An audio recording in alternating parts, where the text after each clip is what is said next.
o que nós vamos fazer aqui, irmãos, é entender a mente do papado, entender a mente jesuíta e de que forma essa mente papal jesuíta, ela pode agir, tem agido, ela pode agir, e se nós permitirmos, ela continuará agindo na mente daqueles que serão os 144 mil.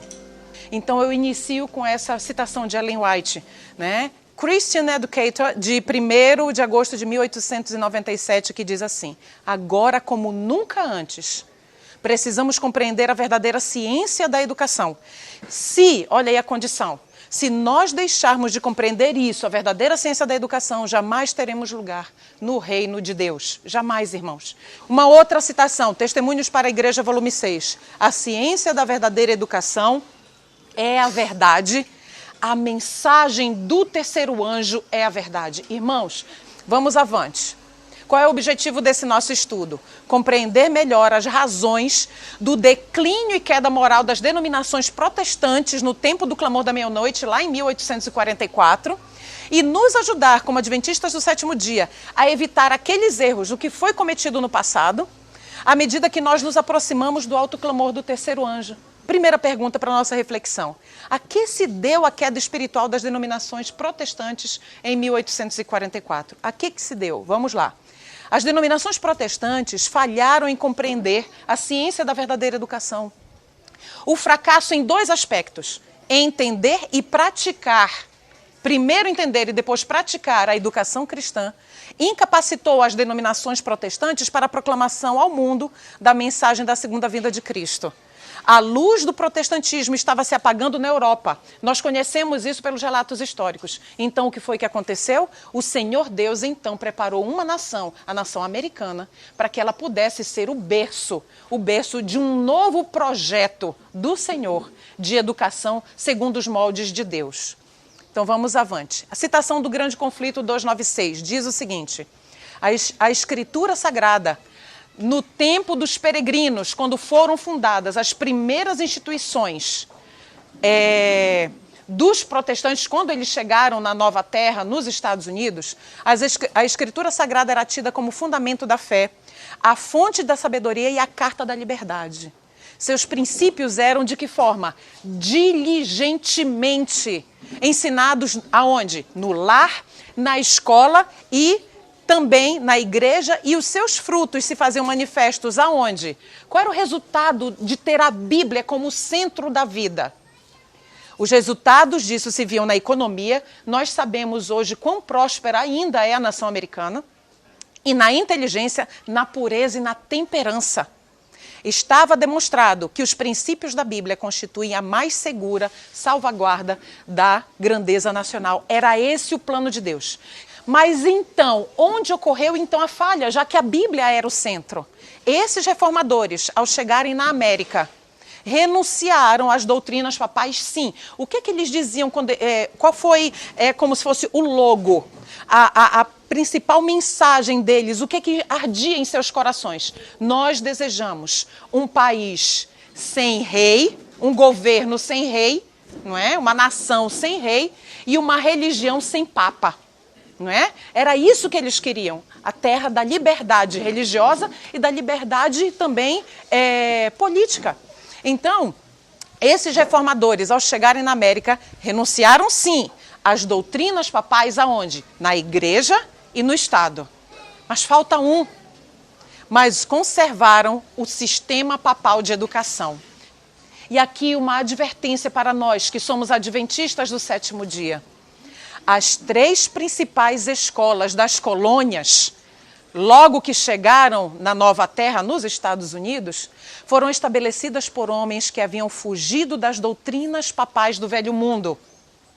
Mas esses educadores, por causa de sua educação nessas escolas papais, de forma inconsciente, moldaram suas instituições segundo o sistema papal da igreja da qual eles haviam saído. De forma inconsciente, eles passaram a reproduzir o que eles haviam aprendido. Eles não se deram conta de que o caráter e a experiência cristãs, que são tão necessários para a formação, para a nossa habilitação para o céu, desses pequenos, daqueles que eles estavam educando, dependiam da natureza do alimento que era recebido. Mas nós temos dois ícones do protestantismo, dois grandes representantes, Melanchthon e Lutero. Melanchthon e Lutero, eles compreenderam claramente a inter-relação entre a ciência da verdadeira educação, né, e a religião e a fé e todas as outras coisas que estão relacionadas a isso. Lutero e Melanchthon, grandes reformadores do século XVI, entenderam claramente que era o quê? Impossível, irmãos, é impossível ter uma reforma religiosa permanente sem educação cristã. Muito bem, qual é o objetivo então da educação cristã? O verdadeiro objetivo da educação é restaurar a imagem de Deus na alma. Não existe outro objetivo. A mente e o comportamento santificados em seu lar e no meu lar, os nossos filhos estão sendo educados para a eternidade desta forma? São perguntas para a nossa reflexão. Por quê? Porque o verdadeiro objetivo da educação, seja qual for a modalidade de educação que nós venhamos a escolher para os nossos filhos e para nós mesmos, porque a educação ela é um ciclo que não tem fim. Estamos aqui aprendendo continuamente. Somos aprendizes, somos discípulos, aprendizes da eternidade, preparando-nos para a eternidade. Então, é restaurar a imagem de Deus na alma. Se isso não estiver sendo uma realidade nos nossos lares, nas nossas famílias, então nós precisamos repensar. Então vamos avante. Queridos, então nessa transição do papado, da influência papal na educação que os protestantes mantiveram, quem é que surge como uma figura importante para fomentar, para, digamos que, catalisar e propiciar com que essa influência papal ela fosse muito mais relevante, muito mais significativa e que ela criasse raízes, não é? Então, tem a figura aqui de John Sturm. John Sturm, o autor do livro, Sutherland, Edward Sutherland, ele usa essa expressão, um lobo educacional vestido de lã cristã. Por quê? Olha só. Satanás motivou um dos principais educadores protestantes a introduzir praticamente todo o sistema papal de educação nas escolas protestantes da época. Foi isso que ele fez. Praticamente todo o sistema papal foi institucionalizado por este senhor. Quem era John Sturm? Primeiro ponto, ele professava simuladamente o protestantismo. Segundo ponto, ele era considerado o maior educador de seu tempo, ele tinha credibilidade em todo o meio educacional. Isso é um perigo, irmãos. Nós precisamos... Quem era Cristo? Cristo era um mestre simples demais. Simples demais para ser considerado pela elite da época, não é? Mas os principais educadores, eles são simples, irmãos. É assim que tem que ser. Mas ele era considerado o maior educador de seu tempo. Sua influência estendeu-se à Inglaterra, atenção aqui, de onde saíram os peregrinos e, consequentemente, vieram à América. Então, eles vieram com toda essa bagagem, com toda essa influência. Testemunhos para a Igreja, volume 6. Eu fiz questão, irmãos, de colocar aqui o capítulo do livro de testemunhos, para que o capítulo todo seja lido, caso vocês tenham interesse.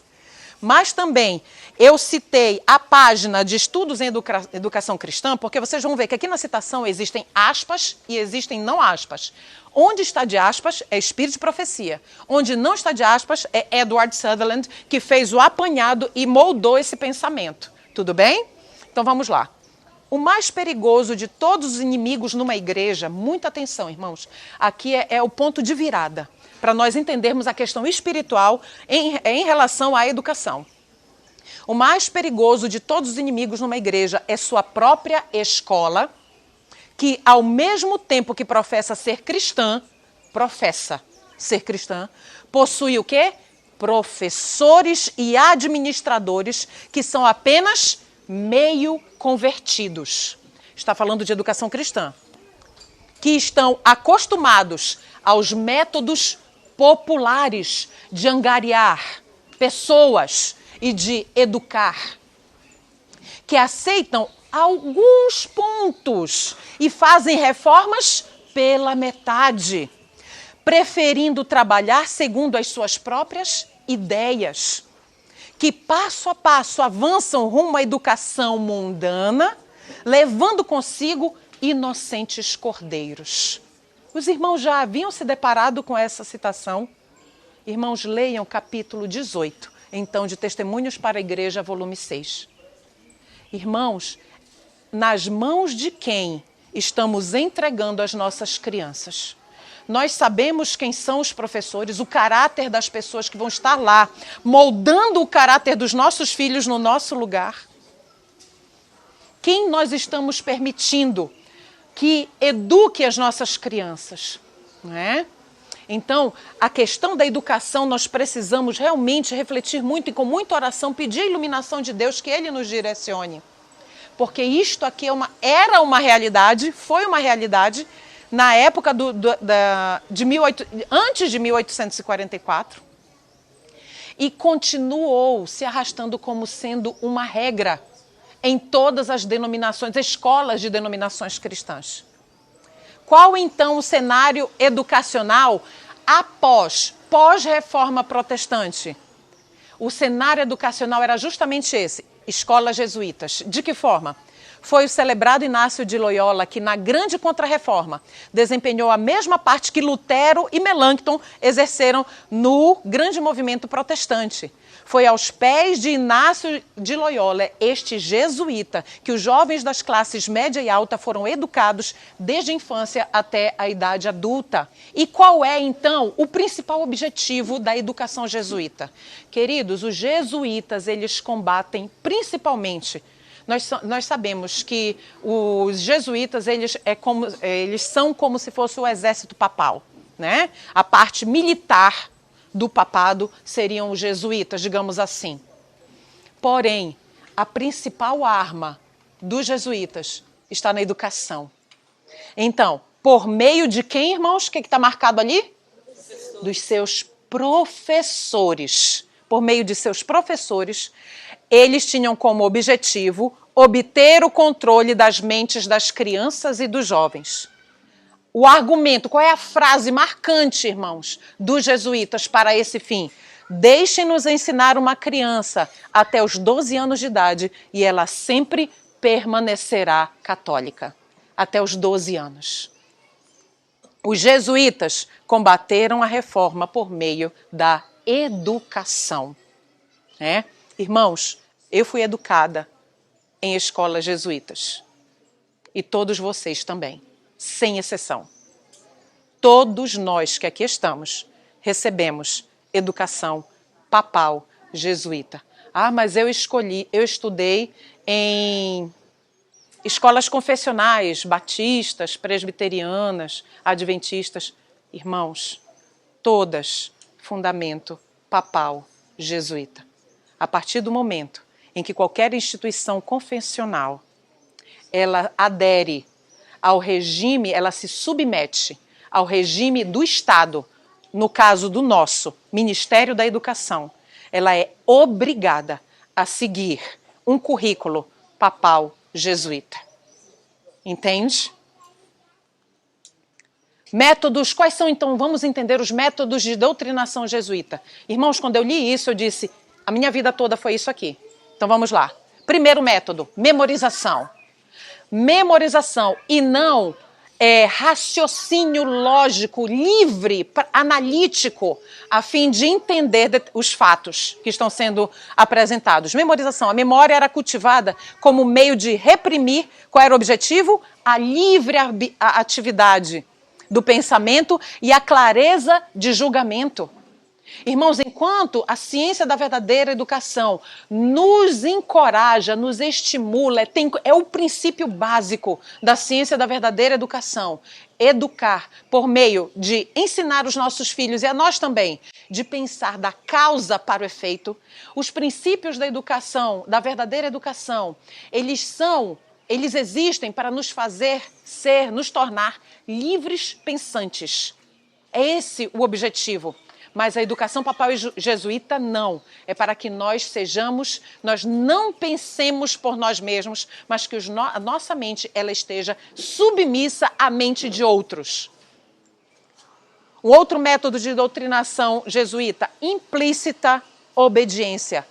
Nesta implícita desobediência, eles desobrigavam, ensinavam que eles não tinham obrigação, os alunos, de toda a responsabilidade quanto à justificação moral de suas atitudes, de suas ações. Ou seja, os fins justificam os meios, não é? Eu gostaria de ler aqui, na página 19, um trecho que é bem forte, com relação, que ilustra isso aqui, que diz o seguinte: originalidade e independência de espírito, o amor da verdade em si, a capacidade de refletir e formular juízos corretos não foram simplesmente negligenciados na educação papal jesuíta, mas, de fato, suprimidos por este sistema. Isso está em History of Education, traduzido a História da Educação, página 171, 173, e no Estudos em Educação Cristã, página 19. Então, irmãos, outro método de doutrinação jesuíta, muita importância à competição. Competição. Nada mais honroso, isso é uma frase jesuíta, irmãos, que eles doutrinavam as crianças. Aqui a gente está falando de doutrinação, sim, e não de educação. São duas coisas diferentes, mas que eles conseguem interrelacionar. Então, nada mais honroso do que superar um colega e nada mais desonroso do que ser superado. Irmãos, eu fui professora por 25 anos. Passei por todos os níveis de ensino, desde o baby class, que eu sou professora de inglês, desde o baby class, crianças de 3 aninhos, eu dava aula de inglês para elas, até o nível superior eu formava professores de língua inglesa. Então, por todas as faixas etárias eu passei, até o EJA, Educação de Jovens e Adultos. Então, irmãos, isto aqui, quando chega na época de jogos escolares, as famosas Olimpíadas, irmãos, eu não vejo como educadora nenhuma vantagem para a edificação e a formação moral dos nossos filhos, à luz do que diz o Senhor. Eu não estou falando aqui de secularismo. A visão secular, as pessoas que podem vir a assistir esse vídeo vão discordar do que está sendo dito aqui 100%. Mas eu estou aqui em nome de Jesus. Então, à vista do nosso Senhor Deus, o nosso Criador, esta visão, este princípio, ele é luciferiano, irmãos. Luciferiano. De você querer pisar em alguém para que ele esteja abaixo de você e você superior a ele. Erguerei o meu trono acima do Deus Altíssimo. Esse é o princípio, irmãos, que subjaz os jogos escolares, as Olimpíadas. Um outro método de doutrinação jesuíta, premiações. São entregues aos melhores alunos e com a maior solenidade possível. Então, irmãos, quão ingênua como mãe eu fui no colégio de permitir que meus filhos, ingênua e ignorante mesmo, de permitir que os meus filhos participassem daquela entrega de prêmios. Ah, tirou diamante, ouro, prata, bronze, reconhecimento. Meu filho saiu dali, com certeza, inflado. Os pais saíram dali extremamente orgulhosos, mas espiritualmente meu filho saiu tremendamente vazio dali. Vazio, irmãos. Então, o papado, esse é um princípio do papado. Quando nós graduamos, colocamos aquelas togas, recebemos aquele canudo, aquele chapéu, você fica ali em evidência. Os principais, os que obtiveram o melhor rendimento são colocados ali em evidência, recebem honras diferenciadas. Premiações, método de doutrinação e educação jesuíta. E qual o objetivo da educação jesuíta? Não permitir que nenhuma pessoa saísse de sob o manto da igreja. Irmãos, Roma não muda, Roma não dá ponto sem nó. Não dá ponto sem nó. Qual é o objetivo de Roma? Incapacitar a proclamação do alto clamor. Assim como nós vamos ver o que foi que eles fizeram e foram muito bem-sucedidos para incapacitar a proclamação do clamor da meia-noite. Por mais de um século, quase todos os homens mais importantes da cristandade vieram de onde? De escolas jesuítas. Vamos agora voltar para lá. Peregrinos. Os peregrinos, em sua maioria, vamos começar a montar o quebra-cabeças. Os peregrinos, em sua maioria, eram egressos de onde? De Cambridge, Universidade, Oxford e também o quê? Eton e Westminster. E involuntariamente implantaram esse sistema de ensino no seu novo lar e em cada uma das escolas cristãs. Eles ignorantemente o promoveram esse sistema educacional e disseminaram esse sistema. E seus sucessores tornaram-se tão contaminados com o espírito de Roma que por volta de 1844, no tempo do desapontamento, em que a fé não deveria desfalecer, ficou só um remanescente, e eu vou ainda colocar no diminutivo, um remanescentezinho, porque eram pouquíssimas pessoas. Então, por volta de 1844, eles não sustentaram, eles não tinham fundamento, eles não tinham tutano espiritual, irmãos. E o que aconteceu? As igrejas protestantes estavam, por quê? Moralmente como a sua mãe, Roma. Vamos agora juntar todas as peças. O segredo da rejeição das denominações protestantes em 1844 se encontra aonde? Na história educacional que nós acabamos de ver. Vemos que, embora se apegassem às formas do protestantismo, apenas formas, irmãos. Sabe o que o autor ele diz? Que as escolas cristãs, elas passaram a ter um formato cristão. E por que um formato cristão? Porque a Bíblia tinha que ser o fundamento de todo esforço educacional. Geografia a partir da Bíblia, história a partir da Bíblia, português a partir da Bíblia, matemática a partir da Bíblia, tudo, ciências a partir da Bíblia. Absolutamente tudo a partir das Sagradas Escrituras. O que é que eles fizeram? Nós vamos ver em textos posteriormente. Eles tiraram a Bíblia do centro de todo o processo educativo e substituíram por literatura secular. Nessa substituição, irmãos, onde ficou a Bíblia? Vamos manter a Bíblia, sabe aonde? Nas aulas de ensino religioso. Só ali. Só ali. Ou seja, ficava um aroma de religião, mas, na verdade, o conteúdo todo era mundano.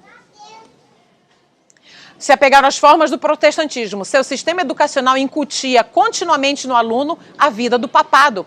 Isso produziu um estilo de protestantismo, olha só, o estilo de protestantismo imbuído do espírito papal. E o nome disso é o quê? Babilônia. Entende? Babilônia. As denominações protestantes, o que é que elas fizeram? Elas se apegaram ao sistema educacional que elas emprestaram do papado. E isso as tornou o quê? Inaptas a receber ou dar a mensagem que Deus havia levantado. Todas as denominações protestantes, antes de 10 anos, 11 anos, antes de 1844, para esse fim, elas foram incapacitadas, elas se tornaram inaptas. Por isso, foi-lhes impossível preparar homens para proclamar a mensagem do clamor da meia-noite, a mensagem do primeiro anjo, né?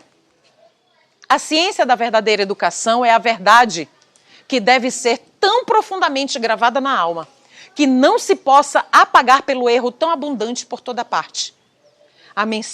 Esta mensagem, irmãos, da verdadeira educação, ela nos habilita a perceber o erro. A mensagem do terceiro ano é a verdade, é luz e é poder. Isso está em Testemunhos para a Igreja, volume 6, 131.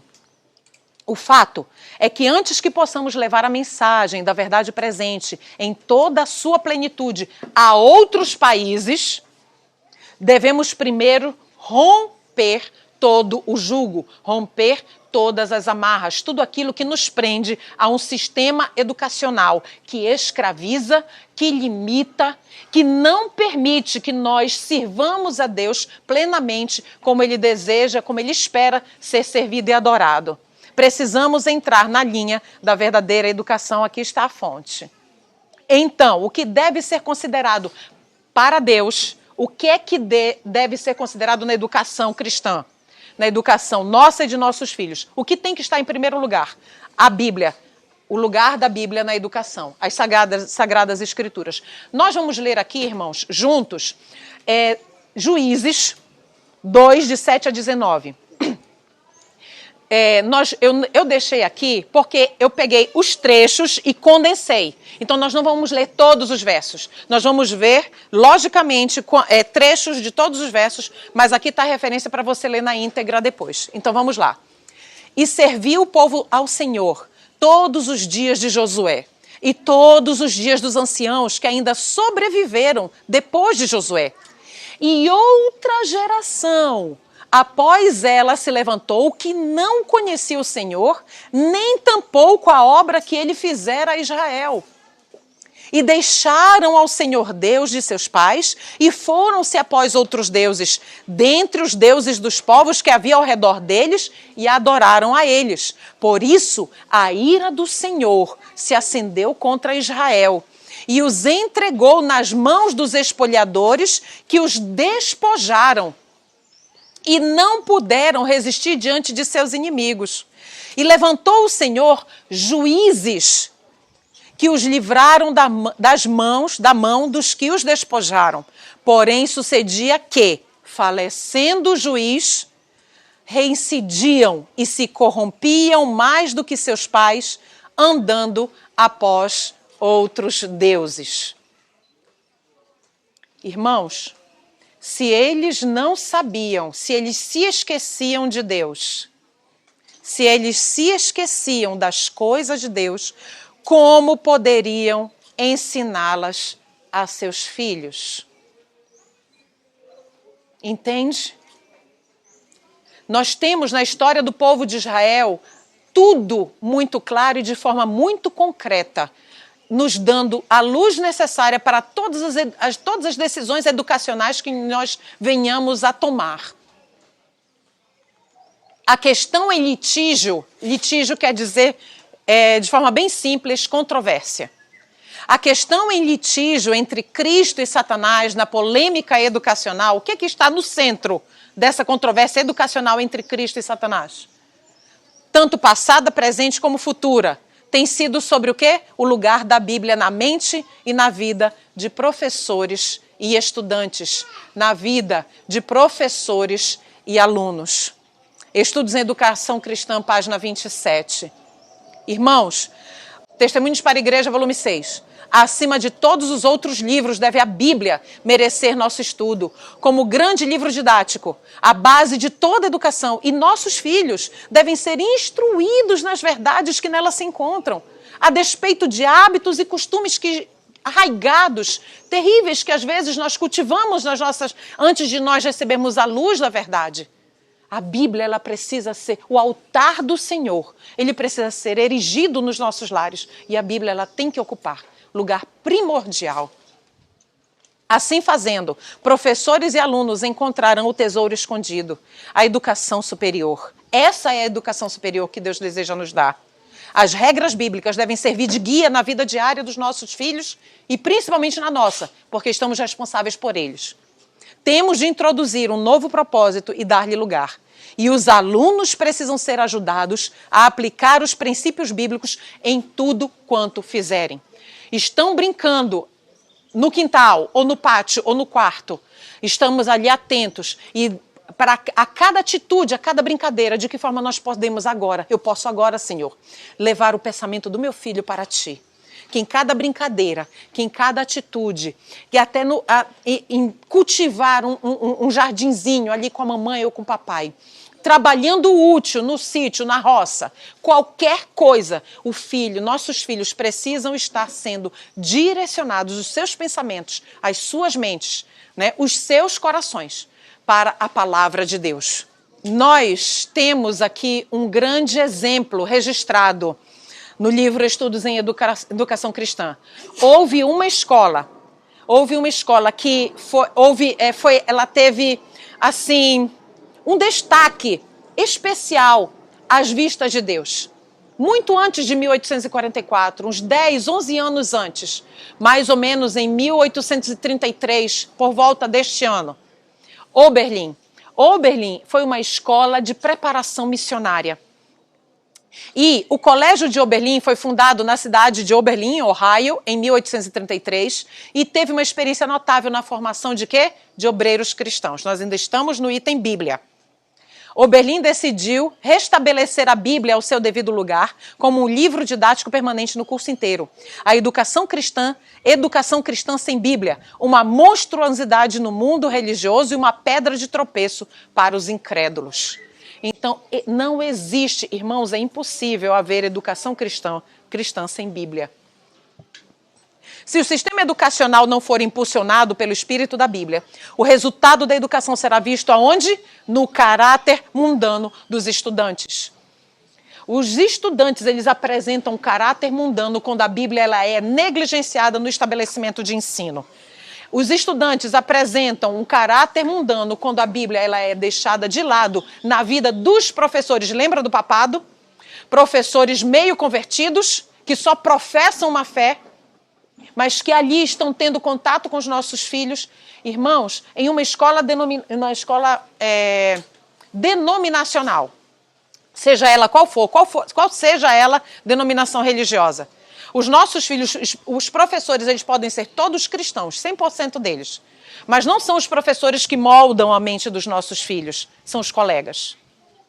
Os professores, eles são uma poderosa influência, mas os nossos filhos passam mais tempo com os colegas, com hábitos mundanos e totalmente pervertidos do que os professores. Os professores, eles têm momentos ali. E se os professores forem meio convertidos, olha que não é nem apostatado, é meio. Basta ser meio convertido para que ele tenha uma influência poderosa para o mal na vida dos nossos filhos. Livros de autores não inspirados são postos nas mãos de crianças e jovens em nossas escolas, como livros de estudos, como livros pelos quais eles hão de ser educados. Eles são mantidos diante dos jovens e seu precioso tempo é ocupado no estudo de coisas que nunca poderão usar. Qual é o segundo ponto? Nós vimos que na educação de Deus, a Bíblia ela tem que ocupar lugar primordial.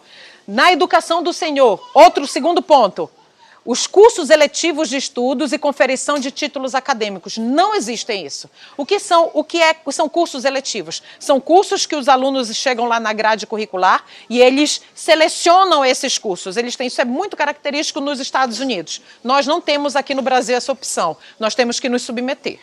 Então vamos lá. A Igreja Apostólica Apóstata, a fim de manter seus membros submissos à sua vontade no ensino, verificou ser necessário o desenvolvimento de um monopólio educacional, um domínio. Tal monopólio tornou-se eficaz e completo quando adotou o sistema pagão de cursos rígidos para obtenção de títulos. Eu quero ser mestre em tal coisa. Eu quero ser doutor em tal coisa. Eu quero ser especialista em tal coisa. Eu vou me graduar, vou me formar em tal coisa e vou ter o título. Eu sou graduado em tal coisa.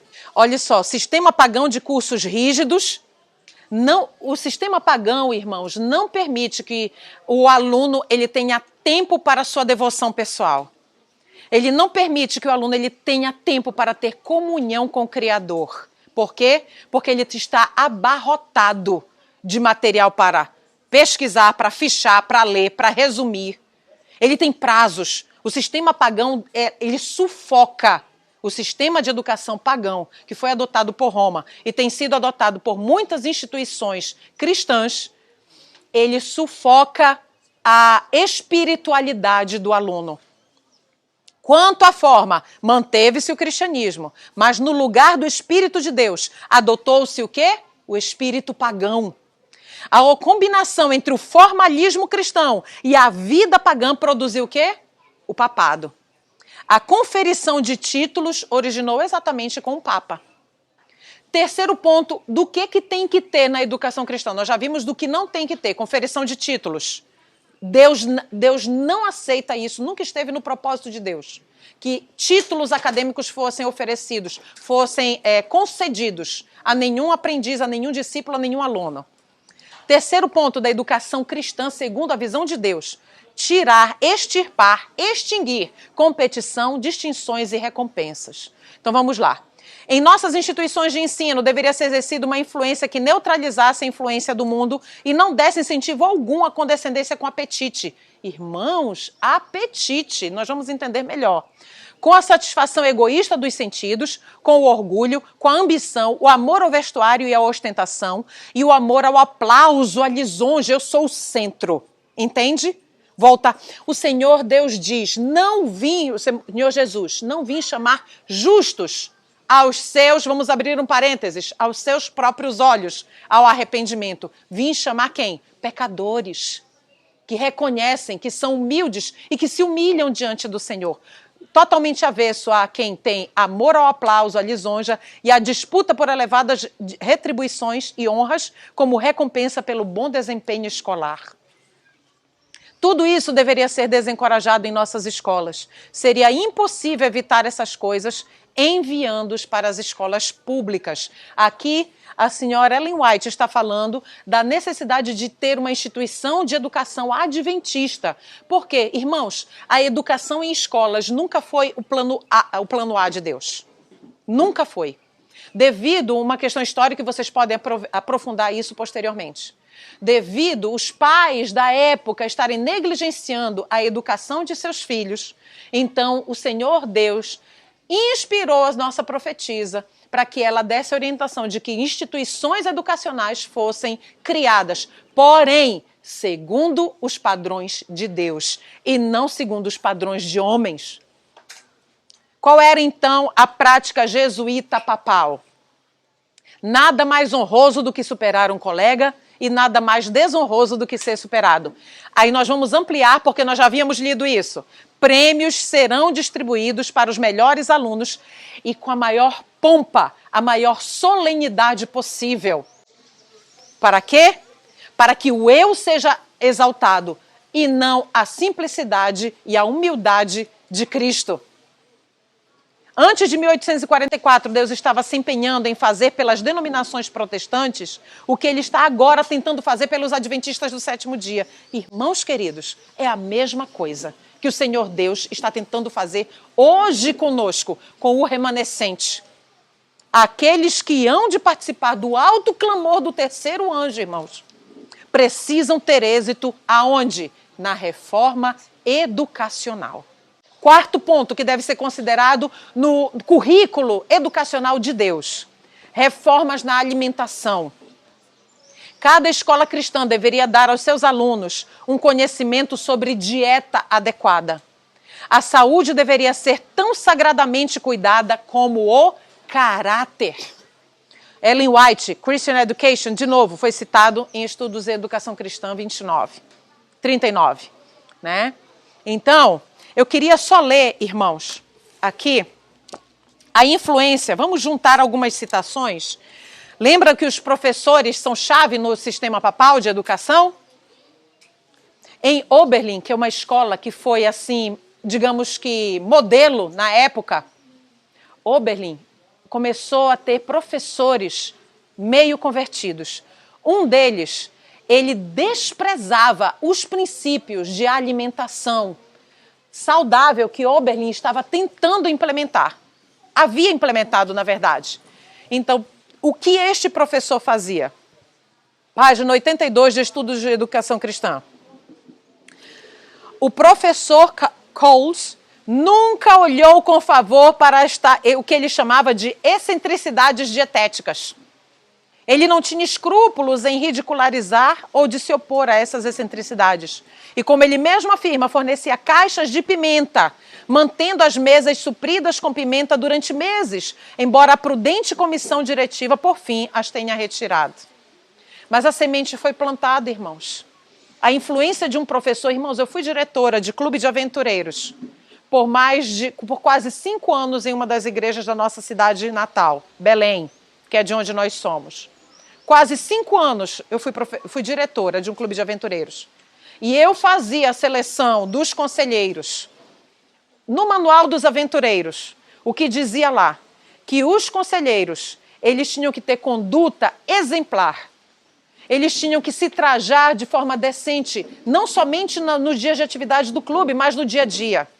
Um dia, uma mãe chegou comigo e falou comigo que eu era diretora. É a vice-diretora que é responsável pela disciplina no Clube de Aventureiros. Mas a vice-diretora, que era minha amiga pessoal, muito querida, chegou comigo e ela disse: Cleuma, eu não tenho coragem de falar com a pessoa, então deixa que eu falo, porque vai ter que falar. Então, o que foi dito? O que a mãe veio falar? A filha dela, que já estava no último ano dos aventureiros, de 9 aninhos, ela chegou para ela e disse: mamãe, por que a tia fulana de tal, ela usa maquiagem no sábado na igreja e ela tem a unha pintada? Eu queria usar um batonzinho, eu queria usar uma coisinha, e a mãe desencorajava, nunca educou a filha para isso, uma criança de 9 anos. E eu conversei com a conselheira. Quando ela vinha para as reuniões do clube, não tinha problema nenhum, irmãos, estava tudo ok. Mas quando era na igreja, nos dias de domingo e de sábado, não estava ok. E eu conversei com ela, foi o suficiente para ela sair do clube. Entende? Precisei conversar com muito amor, com muito tato, com muito assim, pisando em ovos mesmo, escolhendo muito as palavras. Mas ela estava ciente de que ela era modelo, de que ela era referência. E nós também o somos. Nós o somos para os nossos filhos. Nós o somos para aqueles que são mais frágeis na fé. Os nossos, queridos, nós somos responsáveis por todos os que estão ao nosso redor. Então, um professor meio convertido, ele pode destruir a fé dos nossos filhos. E isso se deu na saúde, em Oberlin. Quinto ponto, na educação de Deus, a educação que o Senhor Deus deseja que nós passemos, transmitamos para os nossos filhos. A localização apropriada de escolas, onde as escolas têm que ser localizadas, e vida campestre e não citadina para os estudantes. O sistema papal de educação é a encarnação da palavra centralização. Centro, ali. Nós dominamos. Nada de livre pensamento. Domínio, centralização, monopólio. Ele exalta o homem, suas ideias e seus caminhos. Em outras palavras, ele se concentra nos estudos filosóficos, escritos clássicos, em estudos artificiais, em vez de se dedicar às ciências naturais. Esse esquema de educação pode ser melhor executado em conexão a uma vida onde? Na cidade. O sistema papal de educação ele tem muito sucesso. Por quê? Porque ele está localizado, ele é desenvolvido com sucesso na cidade. Portanto, as escolas papais e as escolas modeladas segundo suas diretrizes geralmente estão localizadas em cidades de maior ou de menor porte, mas ainda cidades. Agora vamos ver o que Deus quer para as suas escolas, para os seus centros educacionais e seus centros educativos. Ao contrário, a educação cristã significa descentralização. Exalta Deus e as suas obras. É um retornar ao modo de agir de Deus. Este sistema pode ser melhor desenvolvido aonde? Na área rural, em uma fazenda, onde deve ser adquirida uma experiência necessária para a proclamação da última mensagem. Irmãos queridos, quando o Senhor nos deu, há mais de 150 anos, a mensagem de vida no campo, e nós estamos atrasadinhos ainda, depois de 150, 160 anos, né? Quando o Senhor Deus nos deu a mensagem de vida no campo, de vida na roça, que é como o povo chama lá onde a gente está morando, lá na montanha. Então, quando Deus nos deu essa mensagem, Ele sabia que era o essencial para que nós pudéssemos nos educar e educar os nossos pequenos. Não é? A influência sobre a mente dos estudantes causada pelos edifícios e equipamentos que os circundam é incalculável.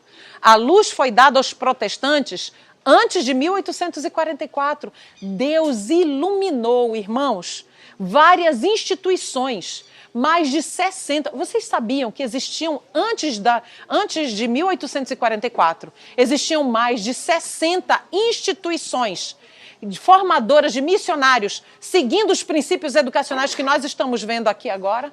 Deus iluminou uma gama gigantesca de missionários com desejo de proclamar a mensagem, de formar aquela elite que proclamaria a mensagem, que levaria a sério, que estaria comprometida com as suas vidas reformadas e estando em harmonia com os princípios bíblicos.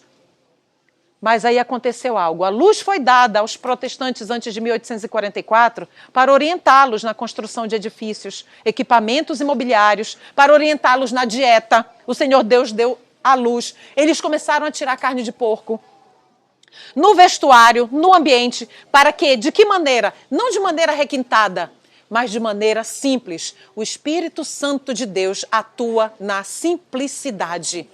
De maneira simples, um grande exército pudesse ser capaz de cobrir a terra com essa poderosa mensagem que foi o clamor da meia-noite, não é? Outro ponto, irmãos, treinamento manual e prático na educação deveria haver em todas as escolas preparatórias de missionários. Quando a gente fala, irmãos, preparatórias de missionários, os nossos lares são escolas preparatórias de missionários. São os nossos lares, irmãos. Em uma primeira instância, são os nossos lares. Essa é a escola primeira. É a proto-escola. A primeira. Né? E depois vêm as demais, se vierem. Né? Então, o sistema papal divorcia o aprendizado da ação e desqualifica. Olha o que o sistema papal faz conosco, irmãos, e com os nossos. Desqualifica homens e mulheres para dar a mensagem da última advertência ao mundo. Desqualifica.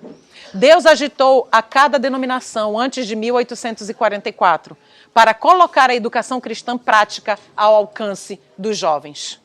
Educação cristã não é teoria, irmãos. Sentar numa sala de aula e ficar incutindo apenas conteúdo teórico, não. Nunca foi o plano do Senhor. Nunca foi o plano de Deus.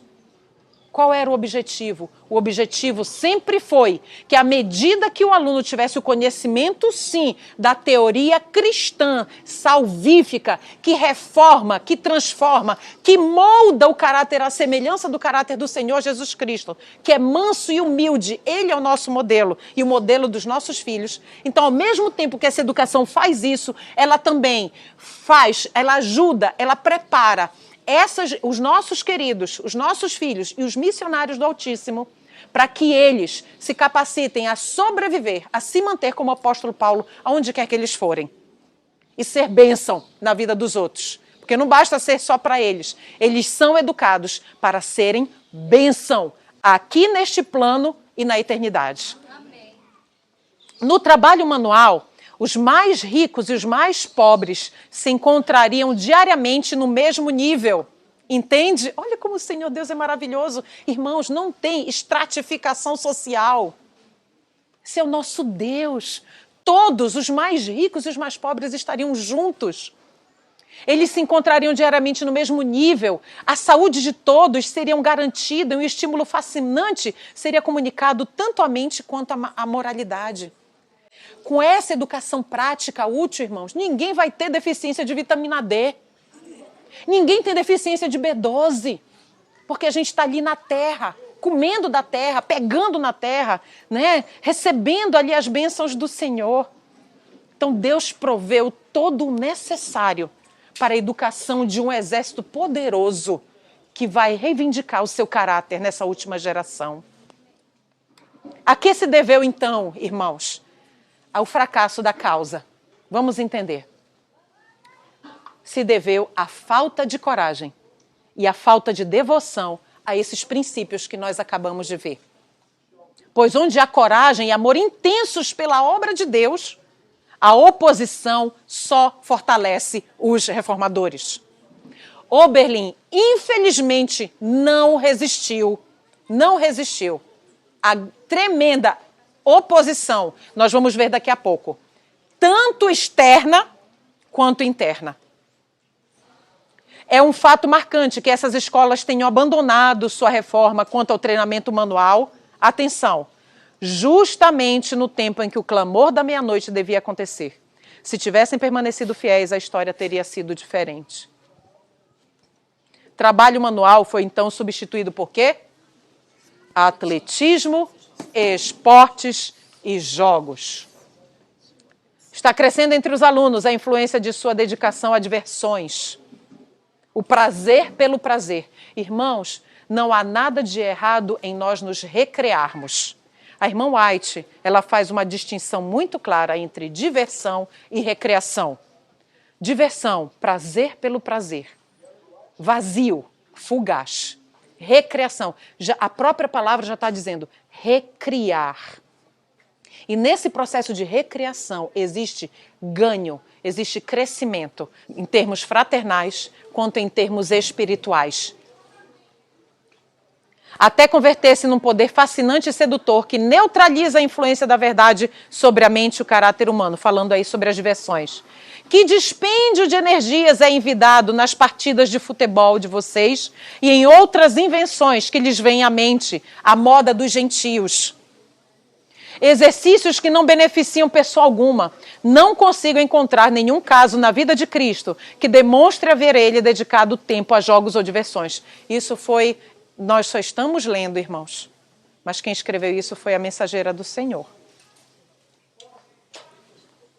Os alunos que gostam mais de jogos e esportes do que trabalho útil, certamente escolhem um sistema de educação que lhes trará pouca ajuda na preparação para ingressarem nos lugares difíceis do mundo ou no preparo para a chuva serôdia.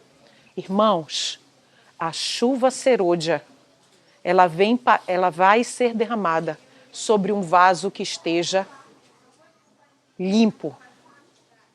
A chuva serôdia, ela não vem para transformar. Ela vem para o que já foi transformado. Nós e nossos filhos, se estivermos falhando em compreender a verdadeira ciência da educação, nós e eles nos incapacitaremos para receber a chuva serôdia. E isso é muito sério. Muito sério. Vocês entendem que o diabo não dá ponto sem nó? Ele está dando os pontinhos muito bem dados. Ele sabe onde ele está pisando. Ele sabe. Individualidade, originalidade e independência de pensamento e de ação são desenvolvidos aonde? Pela educação cristã. Mas o sistema papal de educação e outros sistemas que são derivados dele buscam destruir esses elementos vitais do caráter com o objetivo de quê? De tornar o indivíduo um servo subserviente que não contesta, apenas aceita, cego e obediente aos mandados de homens. Esse é o objetivo da educação papal. Mesmo em um sistema de educação que professa o cristianismo.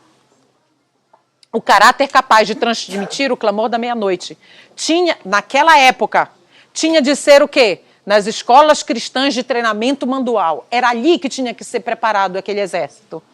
Ou então, na escola prática da vida. Só tinha 2 escolas possíveis para preparar esse exército que levaria a mensagem do primeiro anjo e, na sequência, a do segundo e a do terceiro, todas juntas.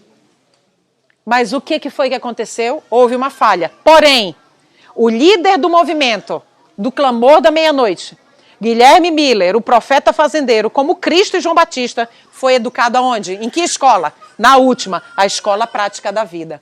Né? Cada adventista do 7º dia está se aproximando de sua prova final. Eu e você. Cada um de nós. Então, cada um de nós está se aproximando desse momento.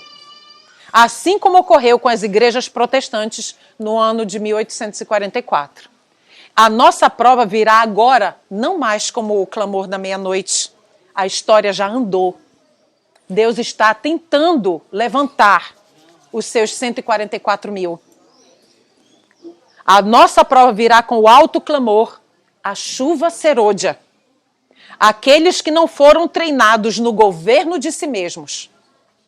Aqueles que são incapazes de depender de seus próprios esforços para o sustento. Que não estão fazendo da Bíblia sua base de estudos e da fisiologia a base de cada esforço educacional, todos os que, em outras palavras, não entendem a ciência da verdadeira educação, não terão parte no reino de Deus. Isso é seríssimo, irmãos. Não terão parte no reino de Deus e nem no alto clamor. Irmãos, Nós, como adventistas do sétimo dia, como povo, nós temos estado confortavelmente desconfortáveis. Nós estamos vendo mensagem atrás de mensagem, admoestação atrás de admoestação, repreensão atrás de repreensão. E nós estamos de forma subtendida, de forma inconsciente, porque já está aqui e nós precisamos arrancar isso com o poder do Espírito Santo. Nós estamos dizendo, ainda tem tempo. Enquanto nós alimentarmos, irmãos, este pensamento de que ainda tem tempo, quando nós piscarmos, os nossos filhos já cresceram e já adquiriram hábitos que os incapacitarão a serem proclamadores dessa mensagem e os incapacitarão, pior ainda, a serem herdeiros do reino de Deus, a estar ali com o santo e imaculado Cristo, junto com toda aquela hoste vestida de branco. Então, irmãos, nós precisamos entender a ciência da verdadeira educação. O caráter necessário para o alto clamor é semelhante àquele do clamor da meia-noite. Olha só. Assim será proclamada a mensagem do terceiro anjo. Ao chegar o tempo para que ela seja dada com o máximo poder, o Senhor operará por meio de que instrumentos, irmãos? De humildes instrumentos. O Senhor aqui ele não está falando de títulos, de nenhum título acadêmico. Os obreiros serão antes qualificados pela unção de seu espírito, serão homens de fé e oração. Quando nós atingirmos a norma que o Senhor deseja que atinjamos, as pessoas mundanas dentro e mundanas fora da igreja, irmãos, as pessoas mundanas considerarão os adventistas do sétimo dia como extremistas, esquisitos, alienados e antiquados. Qualquer escola que, como Oberlin, tem o poder de despertar seus alunos para realizar uma reforma para a qual Deus está chamando, deve esperar se defrontar com a mesma oposição amarga por parte do que se contentam com a mera forma de educação cristã, mas sem o poder do Espírito. Vai haver oposição. Todas as vezes que nós decidirmos, ou qualquer escola decidir educar segundo os moldes do céu, vai haver ferrenha oposição. Esses são fontes sem água, esses que fazem oposição. São fontes sem água, nuvens sem chuva, palavras sem ideias e lâmpadas sem óleo. Qual é o óleo das lâmpadas das virgens? O Espírito Santo. E aqui eu vou dar só uma adiantada, irmãos, mas vocês vão ler o livro, eu tenho certeza, porque ele é maravilhoso. Então, seleção e treinamento de professores, né? Não fosse o caso de alguns de seus professores terem continuado a se apegar aos princípios e métodos de escolas mundanas, então Oberlin teria capacitado os seus alunos como missionários para proclamarem o clamor da meia-noite, né? Oposição externa, ela é penosa, mas a oposição interna, ela é grave. Ao ceder na questão da reforma de saúde, lembra do professor que levou pimenta? Oberlin começou a ceder nesta área tão importante, que é da reforma da saúde. Ao ceder nessa questão, Oberlin começou a abandonar, então, suas outras reformas todas. Uma a uma, até que se tornou incapaz de enfrentar a aprovação de 1844. Assim, Oberlin falhou em sua grande missão, para a qual foi convocada pelo primeiro anjo. Temei a Deus e dá-lhe glória, pois é chegada a hora do seu juízo, e adorai aquele que fez os céus, a terra e o mar e as fontes das águas. Porque alguns de seus professores não tinham simpatia pela educação cristã. Não tinham. Algumas experiências educacionais dos adventistas do sétimo dia.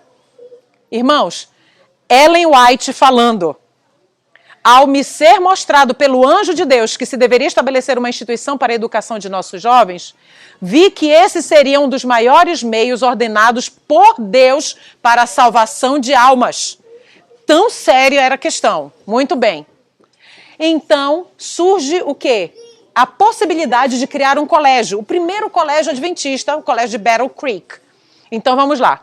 Quando o colégio de Battle Creek foi estabelecido, não havia suficiente fé e coragem para erguer uma instituição de ensino entre os adventistas aonde? Em área rural. Era na cidade que Deus disse que tinha que haver um colégio? Não.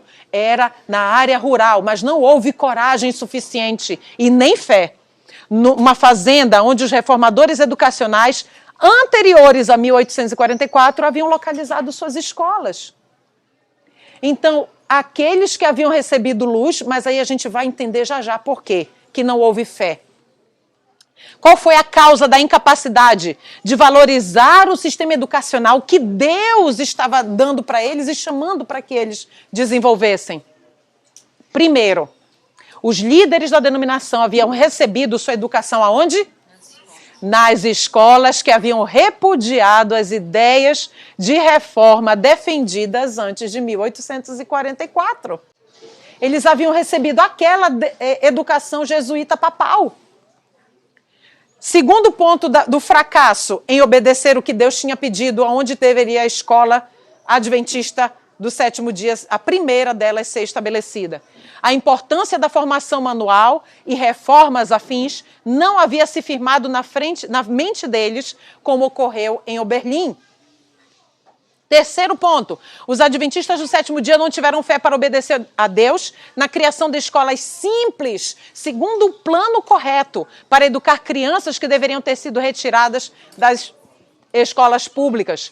Outro ponto, são apenas 5, vamos para o quinto já já. As crianças adventistas cujos pais, atenção pais, por falta de fé, deixaram de tirá-las das escolas públicas, estavam agora entre os líderes, aquelas criancinhas que continuaram, que os pais deixaram elas lá, estavam agora entre os líderes da denominação. Sua fé e coragem quanto à reforma educacional eram débeis, frágeis, fracas. E seus olhos estavam tão cegos para a verdadeira ciência da educação cristã, quanto os de seus pais, que não lhes proporcionaram escolas cristãs. E quinto ponto, não puseram em prática importantíssimos e fundamentais princípios da educação cristã, como, por exemplo, o plano de tornar a Bíblia a base de todas as disciplinas ministradas, a rejeição da literatura prejudicial, a eliminação de cursos tradicionais e suas titulações, a incorporação da fisiologia como base de todo esforço educacional, e aí entra, obviamente, a reforma na alimentação, o treinamento manual, que é fundamental, o trabalho agrícola, que molda o caráter, porque foi o primeiro que Deus deu a Adão, a reforma no estilo dos edifícios, na alimentação e assim por diante. Qual foi, então, o resultado, irmãos? Nossa primeira instituição de ensino logo começou a produzir uma abundante safra de frutos educacionais mundanos. Frutos educacionais mundanos. Foi isso a safra que começou a ser colhida. Então, irmãos, isso aqui me chamou assim... Sabe aquela leitura que você está lendo ali, você já sofreu todos os impactos possíveis e imagináveis antes. Aí você se depara com essa parte aqui. Aí o queixo cai. Pã, né? De vez. Irmãos, isso aqui para mim foi tremendamente impressionante. Vamos traçar o sistema atual de educação mundana até a sua fonte. A gente vai andar do presente, vamos até a fonte. Aonde está a fonte de todo esse esforço educacional mundano que nós hoje presenciamos, inclusive, nas educações que professam o cristianismo. O plano educacional do nosso primeiro colégio foi tomado emprestado em grande parte das escolas religiosas das denominações protestantes. Já demos um passo para trás. Vamos agora. As denominações protestantes receberam sua luz educacional das instituições de ensino mais antigas do país, lá nos Estados Unidos, como Harvard e Yale. Muito bem, vamos agora para trás. Harvard e Yale tomaram emprestado de Oxford e Cambridge. Vamos mais pouquinho. Oxford e Cambridge são filhas da Universidade de Paris. Vamos dar um passinho mais para trás. A Universidade de Paris, presidida unicamente por quem? Pelos romanistas, era totalmente papal e é a mãe das universidades europeias. Mais um passinho para trás. Ela tomou o seu sistema de ensino emprestado de onde? Roma pagã. Vamos voltar um pouquinho mais. Roma pagã assimilou em seu sistema os elementos das culturas grega e oriental. Agora, irmãos, esse ponto aqui foi que me chamou a atenção. As escolas gregas extraíram sua sabedoria e inspiração da onde? Do Egito. O que é que nós percebemos? Que nós estamos levando a nós mesmos, muitas vezes, e aos nossos filhos, a comerem das panelas do Egito. Qual é a conclusão, então, deste estudo? As grandes denominações protestantes fracassaram em dar a mensagem do primeiro anjo em sua plenitude. Por quê? Porque elas pelo fato delas não terem se libertado do sistema papal de educação. A denominação adventista do sétimo dia veio à existência por causa dessa falha. E Deus ainda espera que ela seja bem-sucedida onde outros falharam. O Senhor Deus, o nosso Deus, tem falado a nosso povo que, como indivíduos, estamos em grande perigo de sofrer a mesma derrota que as grandes denominações padeceram. Por quê? Porque ainda nos mantemos ligados a métodos mundanos de educação.